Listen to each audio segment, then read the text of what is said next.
আসসালামু আলাইকুম বন্ধুরা, আশা করি আপনারা সবাই ভালো আছেন।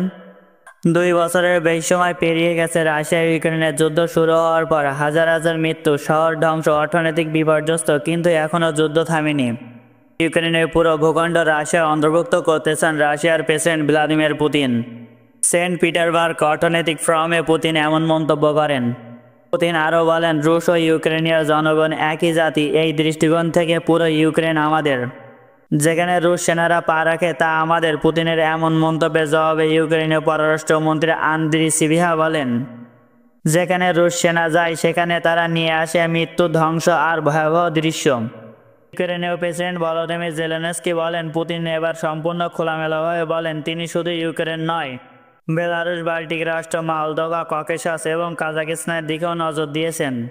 জার্মানির সেনাবাহিনীর কৌশলগত প্রতিবেদনেও পুতিনের সম্প্রসারণবাদী মনোভাবকে অস্তিত্বগত হুমকি হিসাবে উল্লেখ করা হয়েছে। ইউরোপীয় দেশগুলো ও কানাডা ইউক্রেনকে সামরিক সহায়তা আরও বাড়ানোর ঘোষণা দিয়েছে, যা যুক্তরাষ্ট্রের সহায়তা স্থগিত থাকার ঘটনাটি পূরণের ভূমিকা রাখবে। ন্যাটোর মহাসচিব মার্ক রুটে জানান, 2024 সালের প্রথম 6 মাসে ইউরোপ ও কানাডা মিলে ইউক্রেনকে $35 বিলিয়ন সামরিক সহায়তা দিয়েছে, যা গত বছর পুরো পরিমাণ $50 বিলিয়নের কাছাকাছি পৌঁছে গেছে। 2005 সালে পুতিন বলেছিল, সোভিয়েত ইউনিয়নের পতন ছিল 20 শতকের সবচেয়ে বড় ভূ রাজনৈতিক বিপর্যয়। তার চোখে ইউক্রেন কৃত্রিম রাষ্ট্র, সোভিয়েত আমলে তৈরি। তার দীর্ঘমেয়াদী লক্ষ্য সোভিয়েত স্টাইলের বলয়ে ফিরে আনা। 2025 সালের শুরুতে পুতিন বলেন, ইউক্রেন যদি নিরপেক্ষতা ঘোষণা করে, পশ্চিমা অস্ত্র নেওয়া বন্ধ করে, তবে যুদ্ধ থামানো সম্ভব।